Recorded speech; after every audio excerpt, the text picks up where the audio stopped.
parce qu'elle pose question à toute conscience humaine, ne devrait être décidée que par la voie du référendum. La télévision quitte le domaine du laboratoire et entre dans le stade des réalisations pratiques. Today, in the world of freedom,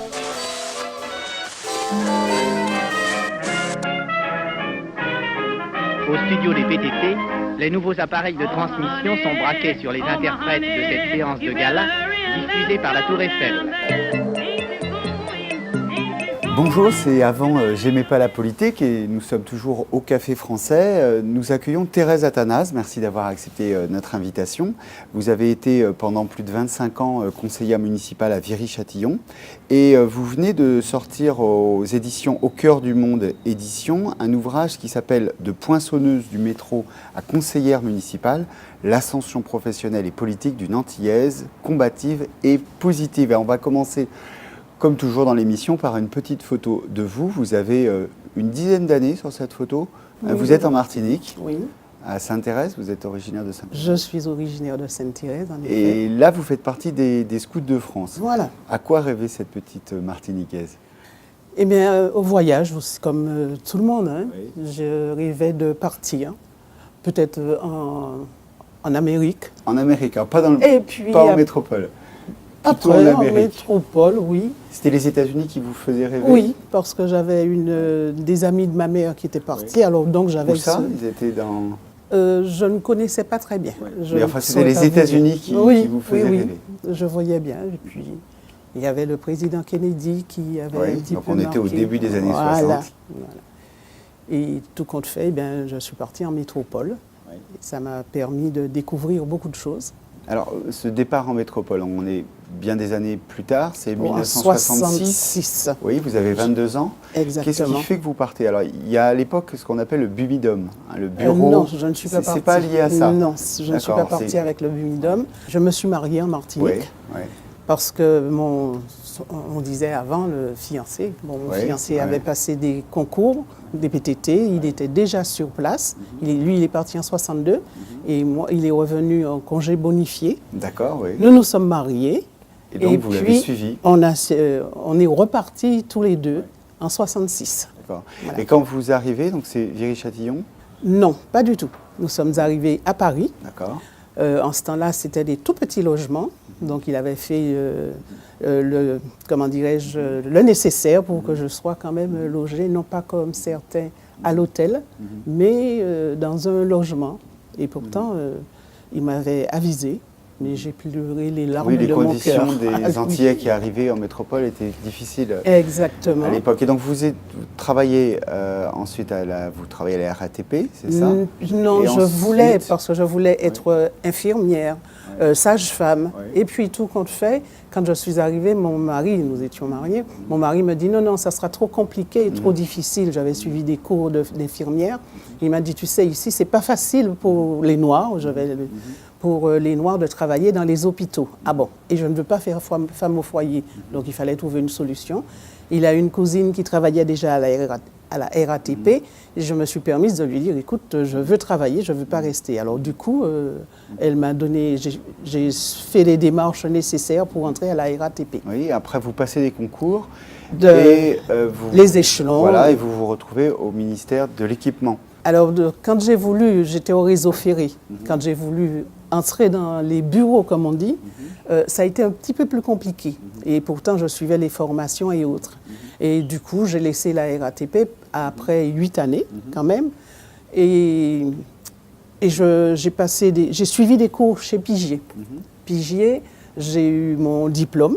Et du coup, je suis rentrée au ministère. J'ai été de l'Équipement. De l'Équipement. Et vous êtes déjà syndiqué à l'époque, et c'est par le syndicalisme que vous allez rentrer en politique. Alors attendez, j'étais syndiquée déjà à la RATP. Oui, et quand j'ai compris... à la CGT, vous êtes passé à FO. Exactement. Oui, j'ai lu l'ouvrage. Hein. et là, alors c'est un camarade syndicaliste qui vous dit, tu devrais faire de la politique. Alors comment ça s'est passé, cette bascule? Comment vous glissez du syndicalisme à la politique? Il m'a dit, tu as beaucoup fait pour le syndicat. Je pense que maintenant, tu devrais continuer en politique. Ah ben oui, mais moi, je ne connais pas la politique. On va faire le nécessaire. Donc, il m'a trouvé le comment dirais-je, le secrétaire, parce qu'on avait déjà quitté Paris. Secrétaire de section, de section du Parti Socialiste, parce qu'on avait déjà quitté Paris. On avait fait une première partie à Vitry. Ensuite, nous avons terminé à Viry-Châtillon. C'est à Viry-Châtillon que j'ai commencé à faire de la politique. Et vous devenez conseillère municipale. Oui. Et ça a duré, vous avez pris le virus de la politique, ça a duré 25 ans. Alors j'ai fait un premier mandat dans l'opposition. Nous avons travaillé avec tous mes camarades et nous avons, comme on dit, pris la ville. Pris la ville. Et du coup... Du coup, je suis devenue... Enfin, j'ai eu une délégation. Oui. J'étais adjointe au maire. Oui. En cette période, j'étais la seule femme. Et ce n'est qu'après qu'il y a eu l'obligation de, on va dire, Shabada. Le Shabada. Et du coup, premier mandat, j'étais toute seule. Deuxième mandat, il y a eu les femmes qui sont arrivées. Oui, parce que vous parlez beaucoup dans cet ouvrage, à la fois une période où on subissait le racisme, ça existe encore, et le sexisme. Oui. Les deux. Du coup, après ces 25 années de vie politique, vous diriez que vous avez plus subi l'un ou l'autre ou... Non, non. On parle beaucoup aujourd'hui du sexisme politique aussi. Oui, mais du coup, je suis désolée de le dire, mais je dis respecter les autres pour être respecté. Donc, du coup, mes conditions, j'étais respectée. Et tant mieux pour moi. Vous parlez d'une manière antillaise de faire de la politique, que vous avez apporté une touche particulière. Notamment dans alors, est-ce que vous pouvez nous en dire quelques mots? Il y a un chapitre qui est consacré à cela dans l'ouvrage. Moi, le rapport humain m'intéresse énormément. Et je respecte aussi cette façon de travailler. Je parle toujours de nous, parce que je dis, nous n'avons pas la possibilité de réussir quelque chose seul.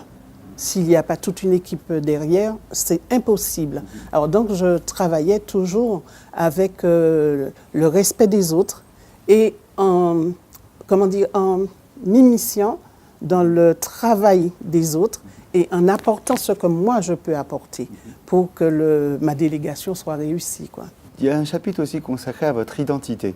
Parce que finalement, vous avez passé plus de 50 ans environ dans l'Hexagone et une vingtaine d'années, je restais dans le flou, et une vingtaine d'années aux Antilles.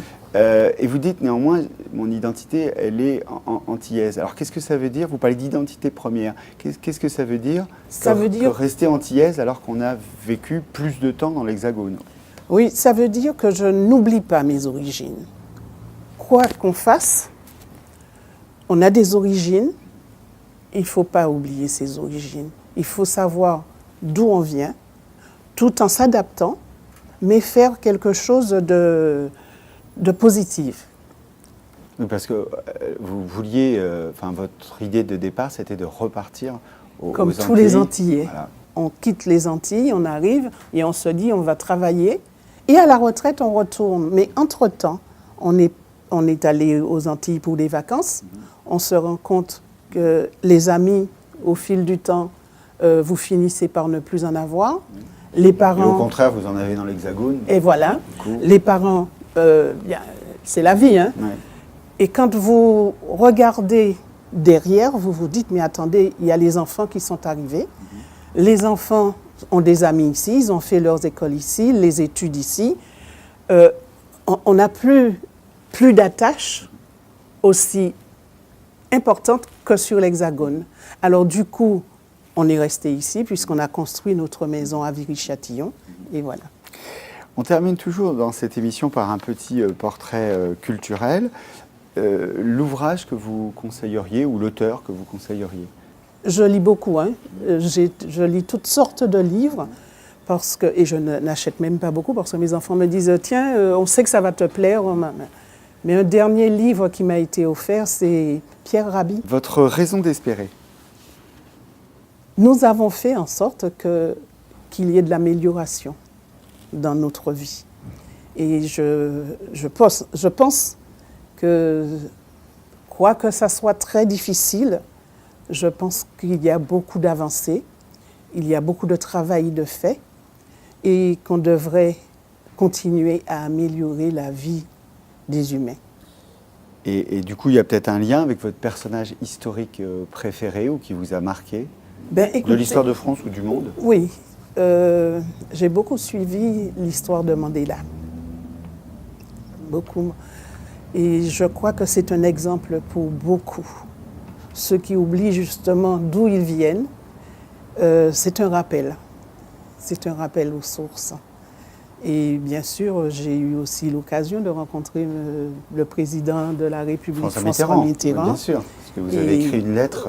Voilà, parce que je voulais rencontrer M. Mandela quand il est passé. Vous l'appeliez grand homme.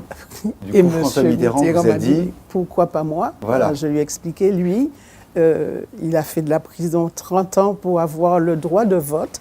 Et quand le moment arrivera, je dirais que vous êtes un grand homme. Alors du coup, ce moment est arrivé. Ben, dommage, c'était pour son décès. Vous avez écrit voilà, j'ai écrit sur l'ouvrage qui était réservé à l'hôtel de ville de Viry-Châtillon. J'avais promis et je l'ai fait. On termine par une question d'un étudiant, d'une étudiante que je vais découvrir avec vous. Bonjour, je m'appelle Luz, je suis en études cinématographiques à Lille 3. Et aujourd'hui, j'ai une question pour vous, Thérèse Athanas. Vous avez évolué dans un contexte imprégné de sexisme et de racisme. 40 ans après, selon vous, les choses ont-elles changé pour les femmes afrodescendantes qui arriveraient sur la métropole? Je suis désolée de la décevoir, mais il n'y a pas eu beaucoup d'évolution. Parce qu'on le constate aujourd'hui avec ce qui se passe. On baigne là-dedans, mais c'est vrai qu'on peut faire de notre mieux, nous les femmes, pour arriver à combattre et à continuer à lutter pour cette façon d'être et de se faire respecter. Voilà. Thérèse Athanas, merci beaucoup d'avoir accepté notre invitation. C'était Avant, j'aimais pas la politique. Je vous rappelle votre ouvrage de poinçonneuse du métro à conseillère municipale, c'est au cœur du monde édition et ça retrace votre arrivée en métropole, toute votre vie et votre vie politique, 25 ans de vie au service de la mairie de Viry-Châtillon, parce que la politique, ce n'est pas uniquement les grands ministères. Non. Ce sont aussi toutes les communes. Merci à tous. Parce qu'elle pose question à toute conscience humaine, ne devrait être décidée que par la voie du référendum. La télévision quitte le domaine du laboratoire et entre dans le stade des réalisations pratiques. Today, in the world of freedom,